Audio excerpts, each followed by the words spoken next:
मैं जहां मौजूद हूं ये नोएडा का सबसे व्यस्तम इलाका है। ये नोएडा का सेक्टर 62 है। अथॉरिटी को क्या नहीं पता? अथॉरिटी अगर यहाँ से जाएगी क्या उनको पानी नहीं दिखेगा? क्या कर रही है सरकार यार, कुछ करवाओ इसका। मेरी मौजूदगी इस वक्त किसी स्विमिंग पूल में नहीं है।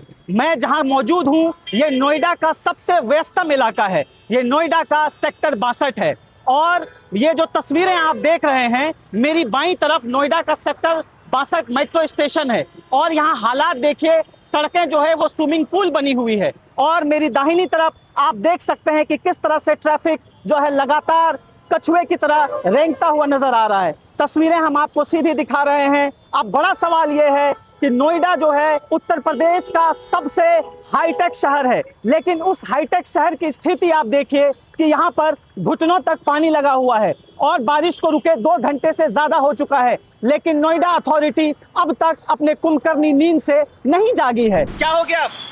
बाइक बंद हो गई है यार पानी की वजह से। पानी की वजह से बहुत बुरा हाल है। क्या कर रही है सरकार यार, कुछ करवाओ इसका। अच्छा, तो क्या आप और क्या कहना चाहेंगे?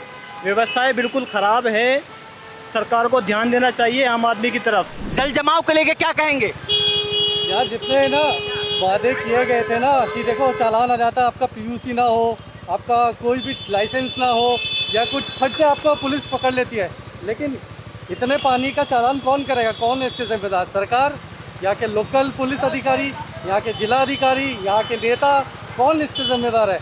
इसका चालान कौन करेगा? हमारे चालान तो बहुत जल्दी कर देते हैं, तुरंत ऑनलाइन आ जाता है, कैमरे पकड़ लेते हैं, लेकिन इसका चालान कौन करेगा? पानी की वजह से बिजली की भी समस्या होती है, उस पर आप कुछ कहेंगे कि थोड़ी सी बारिश होती है और नोएडा में बिजली काट दी जाती है? ये पिछले अगर मैं कहूँ हल्की सी बूंदाबांदी को तो शट डाउन हो जाता है। गर्मी में कहते हैं कि नहीं पानी, गर्मी बहुत ज़्यादा है इसलिए ओवरलोड हो गया है। बारिश में कहते हैं बारिश हो गया तो करंट लगने के लिए है, तो कम से कम 15-16 घंटे की सप्लाई नहीं है ग्रेटर नोएडा। नोएडा एक्सटेंशन में मैं खुद नोएडा एक्सटेंशन रहता हूँ, 16-16 घंटे लाइट नहीं आती है, जबकि 10 साल से सरकार हमारी ही है। और नोएडा अथॉरिटी को लेके क्या कहना चाहेंगे आप? अथॉरिटी को सब पता है, अथॉरिटी को क्या नहीं पता? सब कुछ पता है। ऐसा तो नहीं अथॉरिटी अगर यहाँ से जाएगी क्या उनको पानी नहीं दिखेगा? सब कुछ दिखेगा। दिक्कत है नीयत की। अगर नीयत सही हो तो ये सिर्फ जल भराव, बिजली की समस्या सब सही हो सकती है, बस नीयत होनी चाहिए। क्या नाम है सर आपका? सर मेरा नाम मुकेश है। तो मुकेश जी, बारिश जो है वो बंद हो चुकी है, उसके बावजूद जो ये जलभराव है सड़कों पर ये लगातार बना हुआ है, इसको लेकर क्या कहेंगे आप? ये तो प्रशासन की गलती है जी। प्रशासन अगर सही होता तो ये जल भराव नहीं होता यहाँ पे। क्या नाम है सर आपका? वसीम। तो वसीम जी, ये जो आपके दफ्तर के सामने ही रोड पर ये पानी भरा हुआ है, क्या कहेंगे इसको लेकर? सर ये तो रोज़ का काम है, रोज डेली यही काम होता है यहाँ पे। जब भी बारिश होती है जब भी यही हाल हो जाता है और कोई ना सुनता है ना कोई देखता है। बहुत परेशान है हम लोग। जो अथॉरिटी के लोग हैं या नोएडा अथॉरिटी है उसको कोई संदेश? कंप्लेंट कर लो, कोई सुनवाई नहीं होती। कंप्लेंट भी कितनी बार कर चुके हैं, कोई सुनता ही नहीं है। कंप्लेन होने के बावजूद यहाँ कोई सुनवाई नहीं होता है। प्रतिदिन दोनों तरफ पानी भरा रहता है और हम लोग किसी तरह से यहाँ गुजारा करें। जितने हमारे माताएं बहनें यहाँ ड्यूटी करने आती है वो भी बहुत परेशान है और गालियाँ भी सुनाती है। अच्छा, कि ये परेशान है कि हाँ बोलिए सर। ये कमर्शियल एरिया है। हाँ। यहाँ पे कई सारी फैक्ट्रीज हैं, कई सारे वर्कर्स यहाँ काम करने आते हैं, तो जाहिर सी बात है यहाँ से जो है लोगों को काम भी मिलता है और सरकार को भी जो है टैक्स के रूप में पैसा मिलता है।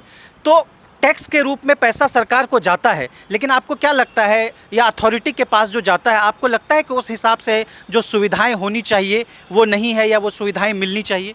वो सुविधा कोई नहीं मिल रहा है। अथॉरिटी की तरफ से, नोएडा की तरफ से कोई नहीं हो रहा है और न कोई यहाँ देखने आ रहा है। हम लोग कितने बार कंप्लेन किए, इसके बाद कैमरे किए, कैमरे से फ़ोटो भेजा गया हुआ कई बार। क्या नाम है सर आपका? मेरा नाम राहुल चौधरी है और यहाँ पानी का बहुत ज़्यादा जल भराव हो रखा है। काफ़ी टाइम से समस्या आ रही है, लोग वक्त परेशान होते हैं आने जाने में और ये सारी नालियाँ सारी चौक हो रखी है। मेरा तो कहना यह है माननीय योगी जी से और मोदी जी से कि इसको ये कराया जाए, क्योंकि दिल्ली यूपी कहीं भी चले जाए नाली की इतनी ज़्यादा समस्या है। हर जगह नालियाँ चौक हो रखी है, पब्लिक परेशान है, आने जाने में बहुत दिक्कत है। जल भराव को लेकर आप क्या कहना चाहेंगे? सर ये स्थिति तो बहुत ही ज़्यादा ख़राब है। अब हम सुबह अपने टू व्हीलर से आते हैं तो उसमें आने में बड़े असमर्थ होते हैं। अब कुछ पता नहीं कब कहाँ सामने गड्ढा आ जाए, पानी है, और हम कब गिर जाए। तैयार होकर आते हैं ऑफिस के लिए और कब नाले में हम गंदे पानी में हो जाए पूरे दिन, फिर हमें उसी में रहना पड़ेगा। तो ये बड़ी दिक्कत देगा। हर मानसून में यही सिचुएशन है। बारिश कुछ लोगों के लिए मस्ती भरा पल होता है। जब बारिश होती है तो लोग, जो बड़े लोग हैं, जो संपन्न लोग हैं, वो बारिश को एंजॉय करते हैं। अपने घरों में पकौड़े तलते हैं, अपनी बालकनी में बैठकर चाय और पकौड़ों के साथ बारिश को एंजॉय करते हैं। लेकिन बारिश किसी के लिए मज़ा है तो बारिश किसी के लिए सज़ा भी है। अभी हम आपको नोएडा सेक्टर 63 के ए ब्लॉक की तस्वीरें दिखा रहे हैं, जहां पर रोड के किनारे झुग्गियां बनाकर लोग रहते हैं। और उन झुग्गियों की आप स्थिति देख लीजिए क्या है। यहाँ पर पूरी तरह से उनकी जो झुग्गियां हैं वो पानी में डूबी हुई हैं। अब हम कोशिश करेंगे उनसे बात करने की। अब आप देख सकते हैं ये जो तस्वीर है, मैं, और यहाँ पे गड्ढा भी है, आदमी मतलब गिर भी सकता है, ये स्थिति है।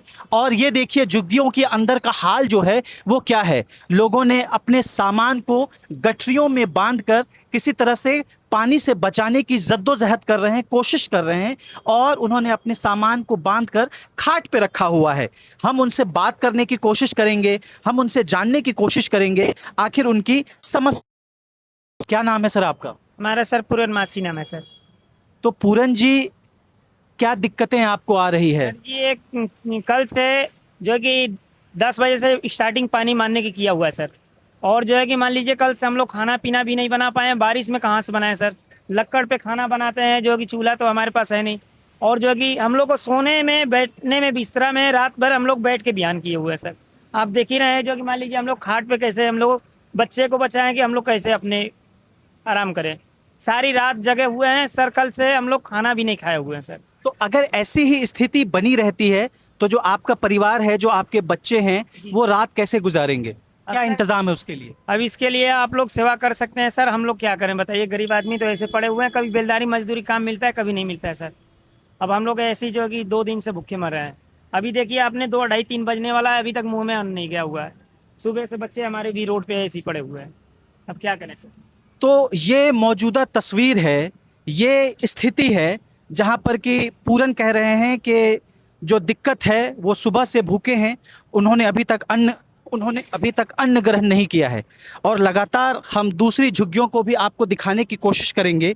आप देख सकते हैं दूसरी भी झुग्गियाँ जो हैं वो इसी तरह से हैं। वहाँ पर सामान जो है तितर बितर हो रखा है। लोग किसी तरह से, जो सड़क के किनारे डिवाइडर है, ऊंचे स्थानों पर जा चुके हैं। लेकिन बड़ा सवाल ये है कि चाहे वो अथॉरिटी हो, चाहे वो सरकार हो, जिनकी ये जिम्मेदारी बनती है कि वो इनके हाल को जाने, इनकी समस्याओं को सुने, आखिर वो कहाँ हैं? लगातार आपने देखा कि झुग्गियाँ पानी में डूबी हुई है। जो लोग झुग्गियों में रहते हैं उन्होंने अपने सामानों को गठरी से बांधकर ऊंचे स्थानों पर या खाट पर रखा हुआ है। और उन्होंने अपने परिवारों को, अपने बच्चों को, कुछ लोग डिवाइडर पर हैं, कुछ लोग मेट्रो के नीचे हैं। अब बड़ा सवाल ये है, जो प्रशासन है, जो एडमिनिस्ट्रेशन है, वो कहाँ सोया हुआ है? तमाम ऐसी खबरें, ऐसी रिपोर्ट्स आपको इंडिया हेडलाइंस टीवी पर देखने को मिलेगी। मैं Tariq Imran, India headlines TV के लिए शुक्रिया।